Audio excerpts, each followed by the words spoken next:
5월입니다. 5월이면 가정이 가장 먼저 생각나고요. 어떤 시인은 5월을 계절의 여왕이라고까지 표현했습니다. 그리고 어떤 시인은요, 봄이 익어간다라는 표현을 썼어요. 5월이면 봄이 익어간다. 참 멋진 시적인 표현 아니겠습니까? 근데 또 농사를 짓는 분이나 또 관련되는 분들에게는 5월은 또 다른 의미를 가진다고 합니다. 물론 좀 일찍 하시는 분도 계시겠지만 5월은요, 모종 심기 딱 좋은 계절입니다. 그래서 모종의 계절이라고도 부르기도 합니다. 어떤 분이 그럽디다. 목사님, 이번에 고추 모종 몇 개 심었습니다. 방울토마토 모종 몇 개 구해서 심었습니다. 나중에 기대해도 좋습니다. 뭐 이렇게 또 말씀하시더라고요. 이런 모종을 구하실 때 어떻게 합니까? 요즘 씨앗을 뿌리지 않고 이제 원예사 같은 데서 모종 형태로 또 구입을 해서 심는 그런 방식을 많이 취하고 계신 것 같습니다. 뭐 일반 소비자야 눈에 좋은 게 좋은 거라고, 떡잎이 멋지게 보이고 튼실해 보이고 대가 곧게 서 있으면 아, 좋은 거겠지 하고 우리는 고릅니다. 여러분, 그 판매하시는 분이 물 주고 수건으로 깨끗이 닦아 놓으면 다 때깔 좋게 보입니다. 그지만 진짜 중요한 것은 여러분, 뿌리라고 하더라고요. 뿌리가 잘 내려진 모종이라야 이게 어느 곳에 심든지 뿌리가 잘 내리고 거기 또 딱 자리를 잡아서 나중에 기대했던 열매를 우리가 구할 수가 있다는 거죠. 근데 뿌리는 보지 않고 떡잎 예쁘다고, 줄기 그냥 멋지게 잘 자랐다고 근데 덜렁 들고 와서 심어 놓으면 자칫하면 낭패를 보는 수도 있다는 것입니다. 여러분, 모종은 이처럼 뿌리가 중요합니다. 그렇다고 한다면 오늘 우리 본문 잠언의 말씀, 뿌리가 근본 아니겠습니까? 근본이 뿌리잖아요. 뿌리. 그렇다면 모종은 우리에게서는 자녀들입니다. 뭐 우리 육신의 자녀도 마찬가지겠지만 또 교회를 보자면 우리의 다음 세대들입니다. 우리 믿음의 후배들이에요. 한평생 자녀가 엄마 품에서 그리고 또 아버지 품에서 모종을 품고 있을 수만은 없습니다. 모종은 때가 되면 엄마 아빠 품을 떠나 거칠고 낯선 땅이지만 그곳에 뿌리를 내려 또 하나의 삶을 시작해야만 합니다. 자식이 언제까지나 내 품 안에 있으면 좋겠다고요. 하지만 그것은 결코 건강하지 못한 생각입니다. 언젠가 이 자식은 결혼하고 시집가고 장가가서 나름 거기서 뿌리를 내리며 또 하나의 삶을 이루어가게 되는 거죠. 이처럼 부모는 때가 되면 모종 같은 이 아이 어디로 갈지 모르지만, 세상 어느 곳에 뿌리를 내릴지 모르지만, 그러나 그곳에 가서 잘 자랄 수 있도록 여러분, 뿌리를 잘 돌봐줘야 됩니다. 우리 자녀가 모종이라면 그 모종이 뿌리를 잘 내리고 어느 곳에 가든지 든든하게 자랄 수 있도록 도와주는 역할, 그게 부모의 역할 아니겠습니까? 우리 자식들이 모종이라면, 그 뿌리가 건강하게 자라 있다면 여러분 걱정 안 하셔도 됩니다. 어느 곳으로 시집 가든지, 어디로 장가를 가든지, 어디서 홀로 독립하여 살든지 뿌리가 건강하면 부모님 걱정 안 하셔도 됩니다. 오늘 그래서 주제가 자녀에게 그 뿌리, 근본을 가르치라, 이런 제목으로 한 4가지 주제로 말씀을 전하려고 합니다. 첫 번째로는요, 먼저 이 뿌리, 근본이 무엇인가를 우리가 정의를 하고 시작해야 되겠습니다. 잠언 1장 7절 말씀에 보면 여호와를 경외하는 것이 지식의 근본, 뿌리다라고 말합니다. 여호와를 경외하는 것, 그게 근본이래요. 그게 뿌리랍니다.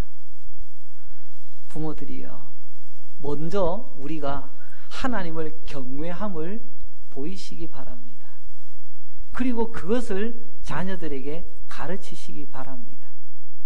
그러면 우리 자녀들 뿌리가 건강한 복된 삶을 이어가게 될 것입니다. 여기서 여호와를 경외한다고 했는데요, 이 경외라는 말은 사전적으로 보면요 가장 중요한 세 가지 뜻을 담고 있습니다. 경외는요, 첫째는요 두려워하는 거예요. 두려워한다는 것은 어릴 때 엄마 아빠한테 남 몰래 그냥 죽을 것 같이 맞아가지고 거기에 대한 뭐라고 하죠?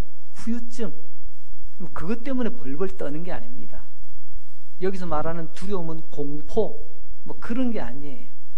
너무 그분들을 귀하게 여겨, 내가 그분들을 무겁게 여기는 것, 내 마음이 함부로 그들을 대하지 않는 것, 이것을 성경적인 두려움, 경외의 첫 번째 이야기입니다. 두 번째는요, 그분들을 존경하는 것입니다. 경외한다고 하는 것은 존경의 마음을 담지 않으면 있을 수가 없어요. 여러분, 존경은 첫째는요, 그분을 존중해 주는 겁니다. 인정해 주고 그 다음에 그분들을 받드는 것입니다. 이게 존경의 순서예요. 인정하지 않고 어떻게 존경이 될 수가 있겠습니까? 그리고 세 번째로는요, 이 경외라는 말은 굉장히 간절히 바란다는 것입니다. 이것을 갈망이라고 하죠. 갈망. 그래서 여러분, 이 존경이라는 말은 하나님을 경외하는 것, 그분을 무겁게 여기며 그분을 존중하며 그분을 계속해서 기뻐하는 것, 이것을 우리는 경외라고 말씀을 드릴 수가 있겠습니다. 그래서 하나님을 두려워하는 사람, 하나님을 무겁게 여기는 사람은요, 예배를 가볍게 여기지 않습니다. 내가 원하면 왔다가 싫으면 관두고 그렇게 가볍게 여기지 않아요. 그리고 하나님을 두려워하는 사람은 하나님을 존경하기 때문에 예배를 그냥 구경하려고 하지 않습니다.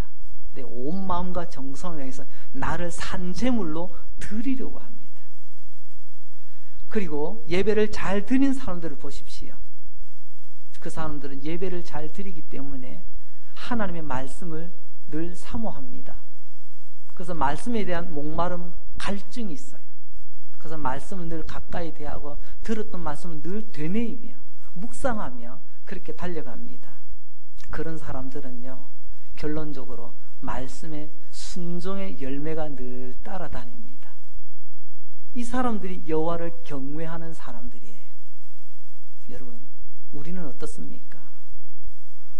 이 모든 것을 묶어서 우리는 여호와를 경외하는 것, 이것은 오늘의 큰 주제, 우리 인생의 근본, 뿌리라고 말씀드릴 수가 있습니다. 두 번째로, 그러면 이 근본이 왜 중요한 거죠? 다시 한번 잠언 1장 7절 말씀을 봅니다. 여호와를 경외하는 것이 지식의 근본이다 라고 말씀하십니다. 이제는 근본이라는 말을 다시 한번 돌아봅니다. 근본이라고 하는 이 말은 두 가지 중요한 뜻을 가지고 있습니다. 가장 중요하다는 것입니다. 두 번째로는요, 여기가 이제부터 시작이라는 것입니다. 여호와를 경외하는 것이 가장 중요하고요, 여호와를 경외하는 것으로부터 이제 본격적으로 인생이 인생다워진다는 그런 말씀입니다. 먼저 여호와를 경외하는 것이 왜 중요한가? 여러분, 특별히 지식의 근본이라고 했습니다. 우리의 삶은 지식이 있어야 살아갑니다. 지식, 삶에 대한 지식, 건강에 대한 지식, 또 업무에 대한 지식, 또는 어떤 우리가 경영에 대한 지식, 또 우리 의사 선생님 의학에 대한 지식, 또 법을 하시는 분은 또 법에 대한 지식, 다방면의 지식이 있어야 돼요. 그런데 이 말은 곧 하나님을 경외함이 없이는 이 모든 것이 말짱 도루묵이라는 것입니다. 하나님을 알지 못하는 지식이 어떻게 의미 있는 지식이 되겠습니까? 결국은 나중에 가면요, 하나님 없는 것의 결론은 뭔지 아세요? 다 무의미하고 허무하고 아무런 이유가 없다는 것입니다. 하나님 없는 학문의 종착역은 바로 그렇습니다. 그러나 하나님을 알고 있는 모든 지식의 출발점과 마지막은요, 하나님 때문에 내가 왜 이곳에서 수고해야 되는지, 왜 이것을 열심을 내야 되는지 그 이유를 분명히 알고 목적을 붙들고 열심히 달려가게 됩니다. 아프리카에 한 청년이 있습니다. 여러분, 상상이 되지 않지만 이 청년은요, 생전 처음으로 아이스크림을 맛보게 되었습니다. 그 청년의 반응을 한번 영상으로 보겠습니다.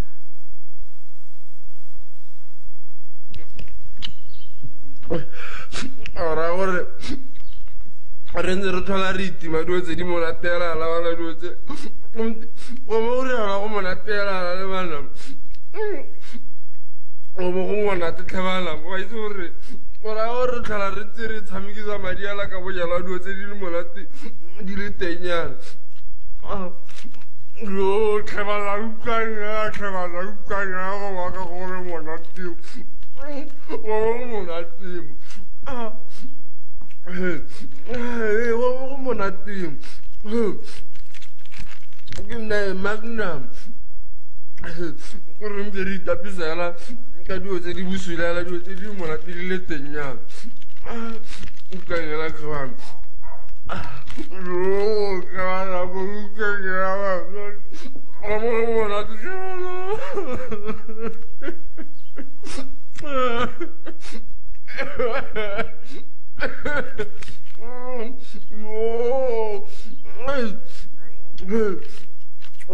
나한테 잡아놔. 오로 할래 말아. 네, 한 요 정도만 보겠습니다. 네, 감사합니다. 뭐 어떤 느낌이 드세요? 세상에. 아이스크림을 처음 먹어본 아프리카의 어느 청년입니다. 제가 무슨 내용인지 말씀 안 드려도 표정과 몸짓에서 우리 다 이렇게 느꼈어요. 이게 유튜브에 올라와 있는 동영상인데요. 제가 저 말을 알아들을 수가 없어가지고 이렇게 한번 이렇게 살펴보니까 밑에 해석이 달려 있더라고요. 뭐라고 이야기를 했느냐. 그 내용을 옮겨보면 이런 겁니다. 아니 세상에 이렇게 맛있는 게 있었다니 내가 왜 진작 몰랐을까. 내가 이것을 알았더라면 술 먹는데 돈을 다 쓰지 않았을 텐데. 그럼 나중에는요, 야, 이거 꼭 우리 엄마 아빠 드려야 되겠다. 그러면서 온몸으로 그걸 지금 막 소개를 하고 있는 거예요. 여러분, 생전에 처음으로 시원하고 입에서 살살 녹고 이 달짝지근한 이 아이스크림 먹는 이 청년 너무 놀라웠어요. 이것을 경이롭다라고 표현합니다. 생전 처음으로 경험하는 이 좋은 것 너무 놀라웠어요. 그리고 이 청년의 마음속에는 아마 이런 마음이 있었을 겁니다. 내가 이번에 집에 가면 꼭 이 아이스크림 사가지고 갈 거라고. 가서 우리 어머니 아버지 꼭 드셔보게 하실 거라고. 이 장면 뒤에 이 청년 밖에 나가서 길거리 다니면서 뭐만 눈에 띄었을까요? 저것도 아이스크림, 저것도 아이스크림. 이 청년의 생각이 머릿속에, 가슴속에 아이스크림으로 가득 차 있습니다. 이걸요, 경외라고 표현합니다. 다시 한번 정리합니다. 내가 알지 못했던 정말 너무 좋은 것을 처음 경험했을 때 그 충격을 경이롭다고 합니다. 눈이 동그래지고요. 어떻게 감당이 안 되잖아요. 근데 그 다음에는요, 이것이 나의 온 생각과 마음과 내 삶을 사로잡습니다. 그것밖에 생각이 안 나요. 이걸 경외한다라고 표현합니다. 여호와를 경외한다는 게 뭘까요? 하나님의 은혜를 맛보고 그 은혜가 너무 놀라워. 그 은혜에 젖어 이제는 하나님 그 은혜만 생각이 납니다. 이게 하나님을 경외하며 살아가는 삶이라고 표현할 수가 있습니다. 이 이야기는 하나님 앞에서 우리의 이야기입니다. 세상에 달짝지근한 시원한 참 이런 게 있었나 싶은 정도 이 아이스크림과 같은 그런 우리 인생을 달콤하게 만드는 게 얼마나 많이 있어요. 어느 순간 여러분 돈 버는 맛을 봤어요. 아니 돈 버는 재미가 솔솔해요. 세상에 이런 세계가 있다니. 그래서 그 다음부터는요 모든 것이 다 돈으로만 보입니다. 처음에는 돈 때문에 경이로웠지만 나중에 그의 생각은요 돈을 경외하며 살아갑니다. 이런 삶 속에서 어느 날 우리는 예수님을 만나 변하게 되었습니다. 아이스크림처럼 시원하고 달콤한 이 멋진 세계만 있는 줄 알았는데 더 놀라운 하나님의 은혜의 세계가 있다는 것을 알게 되었습니다. 나 같은 죄인 위하여 예수님 이 땅에 사람의 몸으로 오셔서 십자가에 못 박혀 죽으신 것이 바로 나 때문이고 우리를 구원하기 위함이라는 것을 아는 순간 전율이 일어납니다. 그리고 그 은혜에 젖어 날마다 하나님, 나 어떻게 살아야 되죠? 어떻게 사는 게 은혜를 감당하며 사는 거죠? 하나님을 경외하는 삶을 살아가게 된다는 거죠. 그렇습니다. 예수님은 우리의 타락한 이 경외심을 회복시키시기 위하여 십자가에 못 박혀 죽으셨습니다. 진짜 경외해야 될 것이, 진짜 나의 생각과 나의 가슴과 내 삶을 가득 채워야 될 것이 무엇인지를 보여주시기 위하여 예수님께서는 십자가에 못 박혀 죽으셨던 것입니다. 이것을 우리는 다른 말로 구원이라고 말합니다. 이런 구원의 감격이 있는 사람은 이런 하나님에 대한 경이로움, 그리고 하나님을 향한 경외심이 날마다 내 안에 머물게 되는 것입니다. 이렇게 여호와를 경외하는 것이 가장 우리 삶의 중요한 부분이라는 거죠. 또한 근본의 두 번째 의미는요, 이게 시작점이라는 것입니다. 잠언 9장 10절 말씀을 보면 여호와를 경외하는 것이 지혜의 근본이다 라고 말씀합니다. 주일학교 우리 중고등부 정도 되는 학생이 지도하시는 우리 목사님께 쪼록 달려와서 질문합니다. 둘이서 씩씩거리면서 왔어요. 목사님, 여호와를 경외하는 것이 지식의 근본이에요, 지혜의 근본이에요? 둘이서 지금 따지러 온 거예요. 분위기를 가만히 보니까요, 한 녀석은 잠언 1장밖에 안 읽었어. 그래서 여호와를 경외하는 지식의 근본이다, 이것만 알고, 또 한 친구는 어떻게 하다가 잠언 9장을 읽어가지고 지혜의 근본이라고, 서로 맞다고, 아니라고, 지식이라고, 아니라고, 근본이. 여러분, 잠언에서는요 지식과 지혜를 따로 쓰는 경우가 별로 없습니다. 거의 비슷한 의미로 동일한 뜻을 가지고 사용을 많이 합니다. 그래서 잠언은요 이 지식을 지혜처럼 이야기하고요, 지혜를 곧 지식처럼 표현하기도 합니다. 자, 그렇다면 지식이 뭐죠? 수많은 정보가 아닙니다. 남들이 모르는 정보를 내가 가지고 있는 거 지식이라고 말하지 않습니다. 잠언이 말하는 지식은요 지혜로움인데요, 지혜와 반대되는 것을 알면 지혜가 무엇인지를 잘 알 수 있습니다. 지혜의 반대는 미련함입니다. 미련. 잠언에서 제일 많이 나오는 단어 중에 하나가 뭐냐면 지혜와 반대되는 미련이라는 단어예요. 여러분, 지혜가 뭐고 그러면 미련이 뭐죠? 가장 쉽게 설명을 드립니다. 지혜는요 가장 좋은 것을 선택할 수 있는 능력을 지혜라고 말합니다. 미련은요 가장 나쁜 것만 고르는 재주를 미련이라고 말합니다. 여러분, 생명의 시작, 축복의 시작, 기쁨의 시작, 행복의 시작이 하나님께 있다는 것을 알고 그것을 선택하는 사람, 그 사람이 지혜로운 사람인 줄 믿으시기 바랍니다. 미련한 사람은 어떤 걸까요? 하나님 말고도 나는 내 생명 지킬 수 있고, 내가 기뻐할 수 있고, 나는 행복할 수 있어. 바로 이 사람들이 미련한 사람들입니다. 여러분, 하나님을 경외하는 것이 얼마나 중요한지 이제 아시겠습니까? 왜 자녀에게 이것을 가르쳐야 되는지 아시겠습니까? 행복한 삶의 시작은 살아계신 하나님을 경외하는 것을 가르쳐주고 그것을 깨달아 아는 것부터 시작한다는 것을 부모는 자식들에게 반드시 가르쳐줘야 됩니다. 이제 세 번째로, 이제 이 뿌리가 되는 근본 여호와를 경외하면요 하나님께서는요 적절한 보상을 해주신답니다. 이 순서가 중요합니다. 여호와를 경외했더니 보상이 있더라, 이 순서를 거꾸로 해서 보상받기 위해서 여호와를 경외하는 것, 이것은 또 전혀 다른 차원입니다. 보상만을 목적으로 해서 여호와를 경외하려고 하는 것, 이것을 미신입니다. 미신.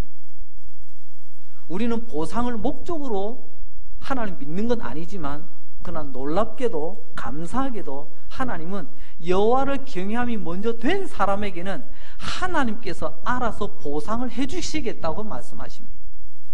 이게 복음입니다. 잠언 1장 7절에서는 우리는 여호와를 경외하는 것이라고 표현했습니다. 여호와를 경외하는 것. 그럼 여호와를 경외하면 어떻게 될까요? 잠언 1장 9절은 이렇게 말씀합니다. 이는 즉 여호와를 경외하면 내 머리에 아름다운 관이요 내 목에 금사슬이니라. 여러분, 지금부터 3000년 전 저 중동의 유대 땅에서 머리에 멋진 모자를 쓰고 목에는 금 목걸이를 걸치고 여러분 길을 걸어가는 사람은요, 누가 봐도 존귀한 사람이요 영광스러운 사람이라는 것을 알 수가 있습니다. 잠언 22장 4절에도 보면 겸손과 여호와를 경외함의 보상은 재물과 영광과 생명이니라. 겸손한 것은 세상 그러더라고요. 야, 겸손하지 마. 그럼 찌그러지는 거야. 별 볼 일 없는 거야. 여러분, 겸손은 그런 게 아닙니다. 하나님 앞에 바른 겸손의 태도를 취하면요, 하나님이 보상해 주신답니다. 또한 마찬가지로 여호와를 경외하는 사람에게도 하나님은 보상을 해주신다고 약속하고 계십니다. 그 보상이 재물과 영광과 생명이라고 말씀하십니다.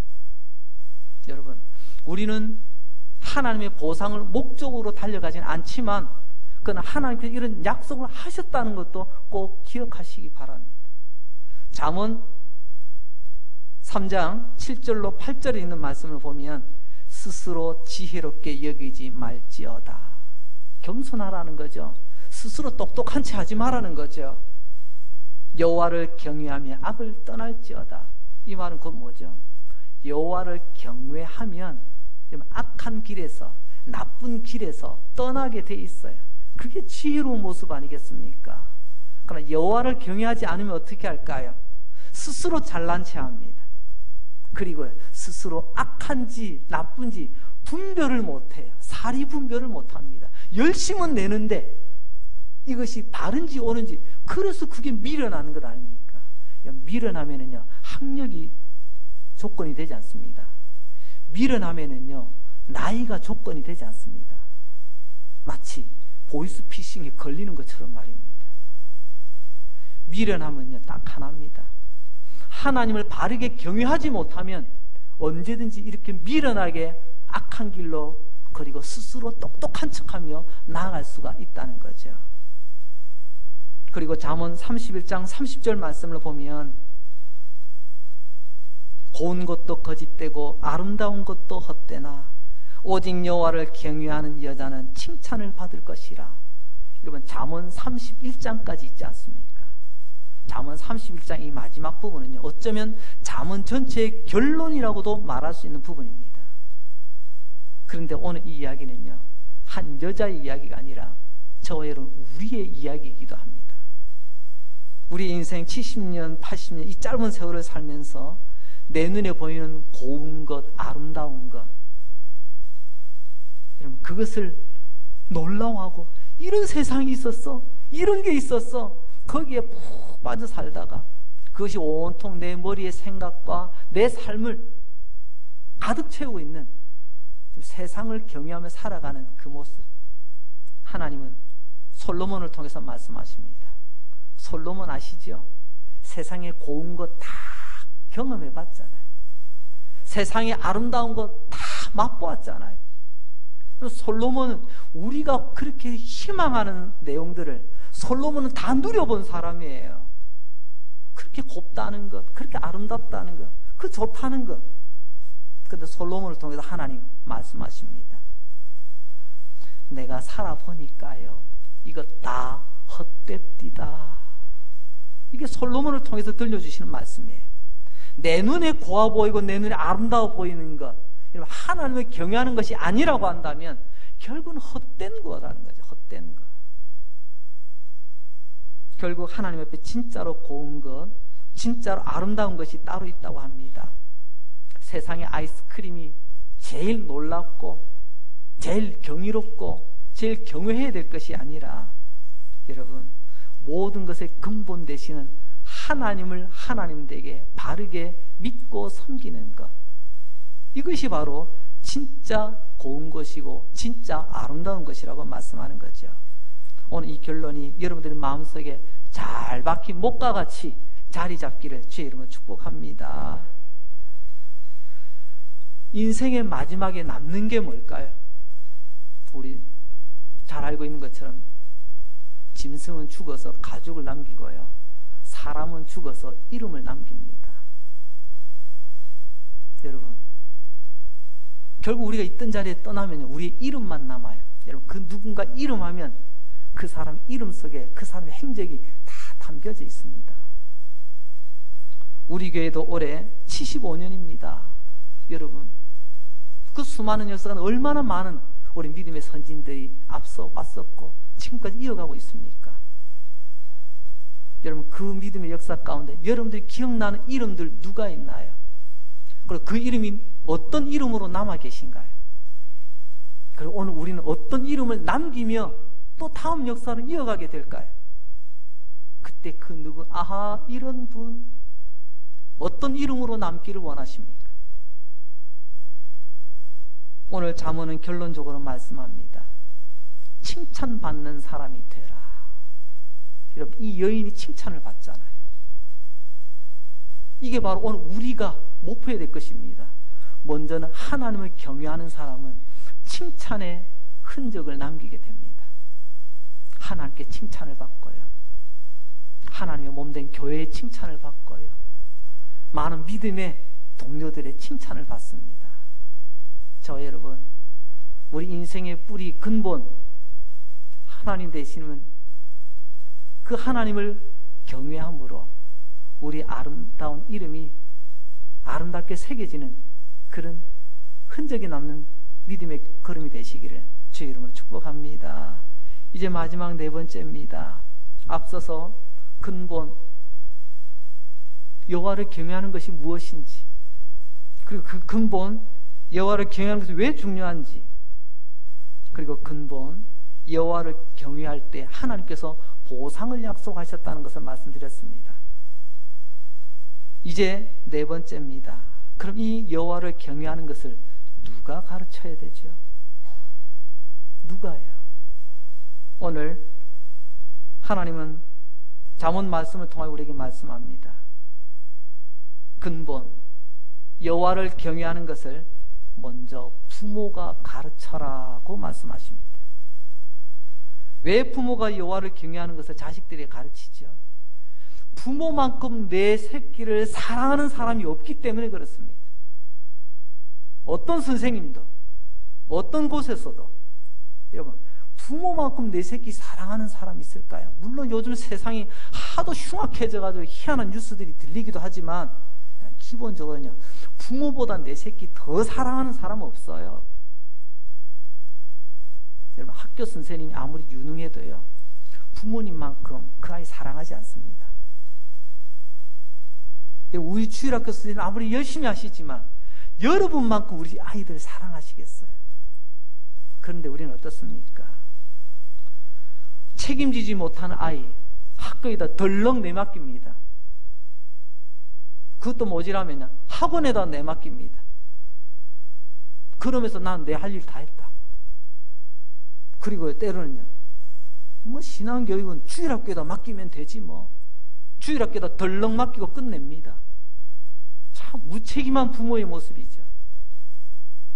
그래서 이 사회가 오늘 이렇게 된 것 아니겠습니까?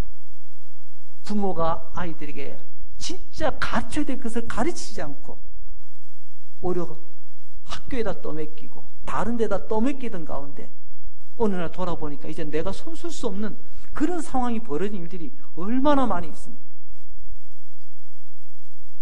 잠언 1장 8절 말씀입니다. 내 아들아, 내 아비의 훈계를 들으며 내 어미의 법을 떠나지 말라. 잠언을 통해서 하나님 말씀하십니다. 아버지, 돈 버는 기계 아니에요.